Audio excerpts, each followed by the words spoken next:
Hey you guys, it's Peter, and welcome to my channel, Peterisms, where I tell stories of my life and just little things that I have learned as I have grown into the person that I am today.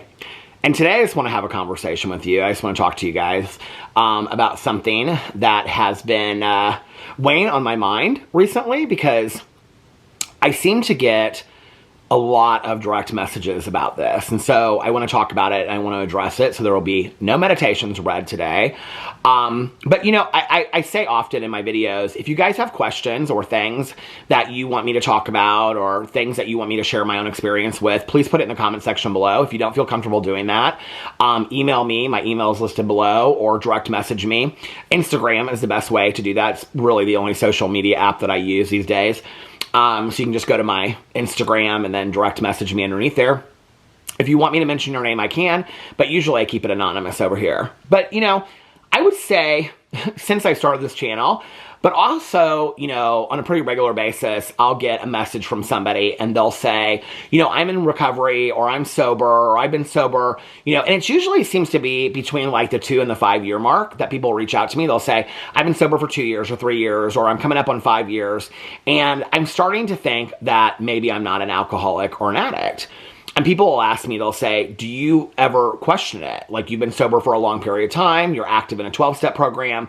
Like, do you ever question your sobriety? Like, do you ever question, maybe I'm not an addict or an alcoholic? And do you ever get resentful at your sobriety? And I think it's such a poignant question. I think it's such an important question. And I actually think it's something that we don't talk enough about in recovery. I talk about it with my friends. I talk about it with my friends that, mostly the ones that have been sober about the same amount of time as I have been, because I think that there are different topics and different issues that hit you. I'm not talking about personal issues. I'm talking about sobriety issues that hit you at different times. The things that I was worried about in early recovery were things like cravings, or how to get through cravings, or how to make friends, or how to find my place in the world sober, or how to even maneuver the world sober, or how to just get through a day without drinking or using a drug. Those were the things I was concerned with, I would say, my first 2 years sober. You know, as time went on and I started getting in relationships again, and I, you know, started working and started going back to school, and I developed family relationships and repaired family relationships again, it kind of shifted a little bit, you know? Then it was kind of, how do I manage my sobriety in this new world that I'm developing? How do I manage my sobriety and, you know, be a good boyfriend at that time? Or how do I manage my sobriety and be a good employee? How do I manage my sobriety and be a good son or a good nephew, you know? All those kinds of things. A good friend. How do I do that? How do I maintain friendships with people that are not sober? Because, you know, most of the people that I know today that have been sober as long as I do, their friendships are not exclusive to people that are sober. In fact, the majority of their friendships are probably people that are not sober, you know? I would say today, it's about 50-50 for me. I actually have more friends that are probably sober than not sober, but I would say it's probably 50-50 to me today. You know, and that was at that point. And then, you know, the older you get in sobriety, you start thinking about different issues. Emotional sobriety is a huge issue that comes up because it's not something that you're really that aware of. I think people that are getting sober today are more aware of it than I was back then, or people that got sober when I did. But this idea of, who am I when I put the drink or the drug down? Like, am I working on who I am as a person? Am I working on, you know, like, that's what the 12 steps are about. But really asking yourself, like, who am I today? I remember coming back. So there were 4 years that I didn't go to meetings, and then I came back, didn't use during that time, thank God, but didn't go to meetings and wasn't active in a 12-step program. Still maintained conversation with my, you know, my sponsor at the time, who has since passed away, and my best friend Tanya and things like that, but I wasn't actively going to meetings. And when I came back, I started going to all kinds of meetings, and I was going to a regular speaker meeting, which is where somebody gets up and they share their story. And I remember this guy, and he probably had 15, 20 years longer than I did sober. He has since passed away. He was a dear friend of mine. And I remember he shared in his story, what's interesting about this is that most people, when they share their story, they share like, so what we're told, and when we give a lead, which is sharing your story in recovery, is that you're supposed to share what it was like, what happened to get you sober, and what it's like now. And usually people talk about steps and stuff like that. But you can share whatever you want. I mean, people in leads give spiritual leads. People give relationship leads. When you go to conferences, there are specific leads about relationships, spirituality, a certain step, all different kinds of things. But this was just, you know, an open forum of somebody sharing their story. And he got up and he spoke. And this was right when I came back in. I'll never forget talking to him afterwards. And he didn't share about the old days of drinking and whatever. Didn't share about the early days of sobriety. He shared about where he was at now. And he talked about some really severe stuff that he had gone through, some really traumatic events that he had gone through that really questioned his sobriety, that really made him think at that time, 25, 30 years sober, like, who am I as a sober person? Like, what is my level of emotional sobriety? Like, who am I today? Like, have I changed a lot since I gotten sober? Have I improved my life? Like, it really made him question, to the point where he was like, you know, or like, is there any point me even being sober if I'm not really a changing person? And, you know, he talked about feeling lost and how he like threw himself back into like going to meetings and, you know, talking to people. And I went up to him afterwards, and I knew him previously, and we became even better friends before he passed away. He's been gone for several years now. But, you know, I thanked him so much for sharing his story. And I shared with him, I said, I haven't been going to meetings for 4 years and I feel lost and whatever. I did not know that hearing his story would prepare me for what was to come when it came to losing friends and family members, when it came through difficult times in a marriage, when it came to the accident that I went through, to losing pets, to all the things I went through. This idea of questioning, not, am I an addict or an alcoholic, and maybe I can go back out there and I can use again, right? Because that's still in me all these years later. But really, who am I today? And what is my support network like? What does self-care look like for me? When do I need outside help, which is called therapy? And so hearing his story really, really helped me. I mean, it set the foundation for what I did not know was to come. But people reach out to me all the time and they'll say, like, you know, do you ever question whether or not you're, you know, really an addict or an alcoholic? I would say it comes and it goes. I don't really question it today, but I think I kind of like need to explain this process. So I feel like there's some explaining I need to do. There's kind of some explaining, you know, like, when I first got sober, it was so bad. I've probably online only shared about 1/10 of the stories of the things that I've went through, the things that I've gone through. You know, I got myself in a lot of really dangerous situations. I woke up in places I had no idea where I was.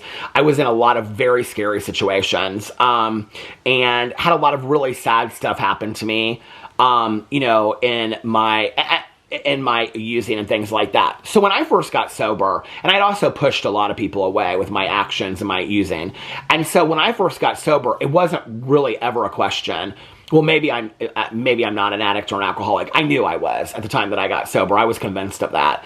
And so it wasn't until probably years later, it wasn't even the 4 years that I didn't go to meetings. It was after I came back, after I was doing all the work. I think there was a moment where I was like, well, you know, I didn't go to meetings for 4 years and I didn't pick up, which you would think is a great thing.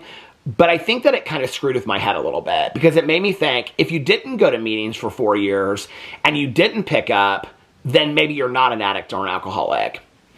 Except during that 4 years of my life, it was the lowest 4 years of my life ever. I had no emotional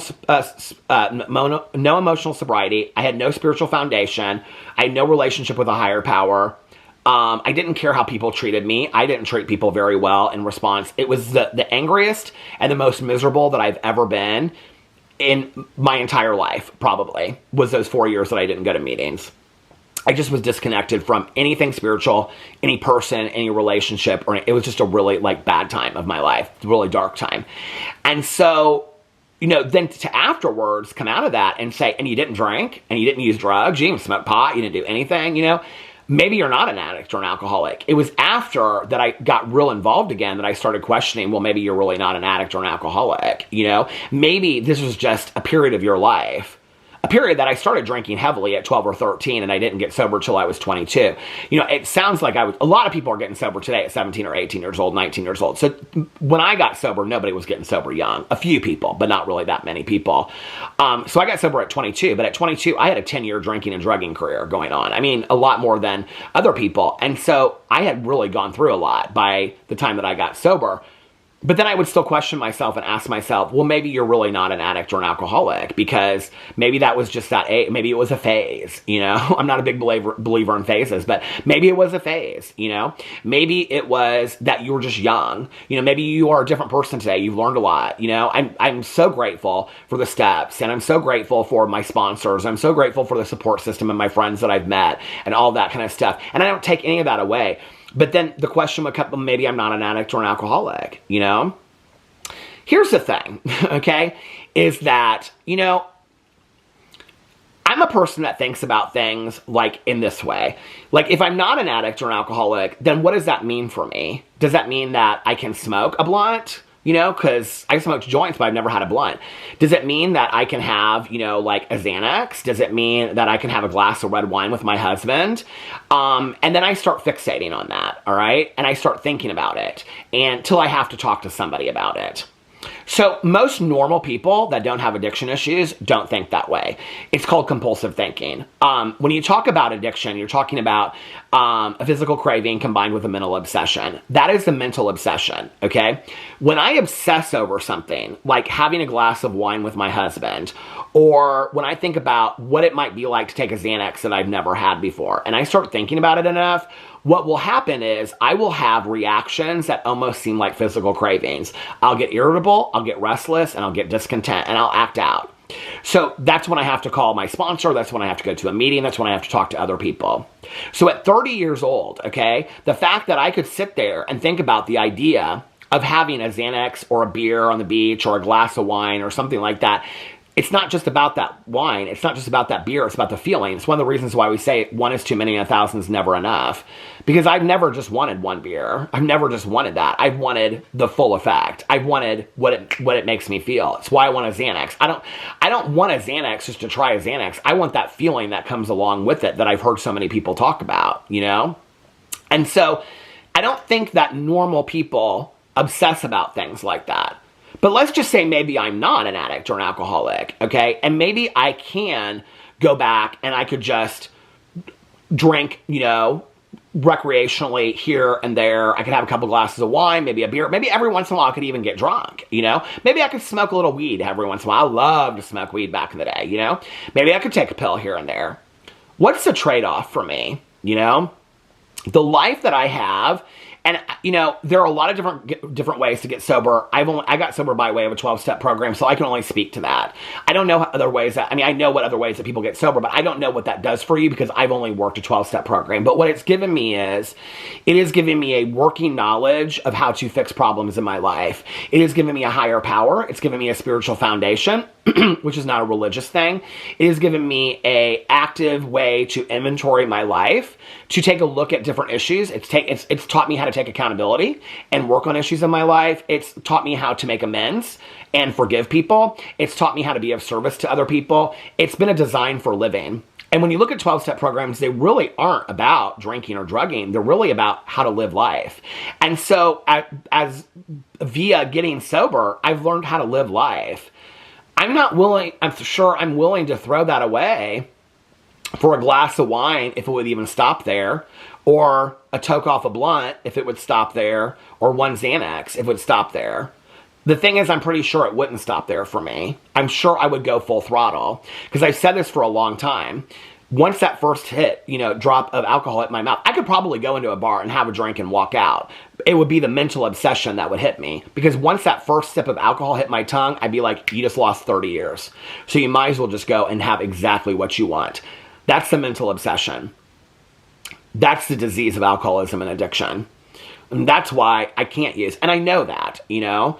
When I first got sober, I had this long tape in my head. It's like, if you did this and then that, then you're going to lose this. You're going to lose. Today, my tape runs very short. It just does, you know. I'm not missing out on a lot by not drinking. It's not like if tomorrow I decided that I was going to go back and drink, which I'm not going to, hopefully. But I only have today. But if I did, I don't see that my life would improve in any fantastic way, that there's a reason for me to even risk that, for me to even test the water.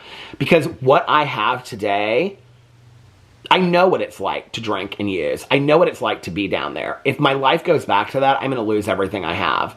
But I also know the flip side of that is how amazing life can be. I'm not willing to throw away the amazement of life over how good a beer might taste on the beach. If it's really worth it that to me, if me even risking everything that I have today that comes as a direct result of my sobriety, because it's taught me how to live a right life and an amazing life and have an amazing life, if I'm willing to risk everything that I have off of a beer on a beach, then I think that's answer alone that I probably am an alcoholic. And so I don't need to play mental gymnastics with trying to figure it out. I just need to put one foot in front of the other and keep on doing what I've done for 30 years.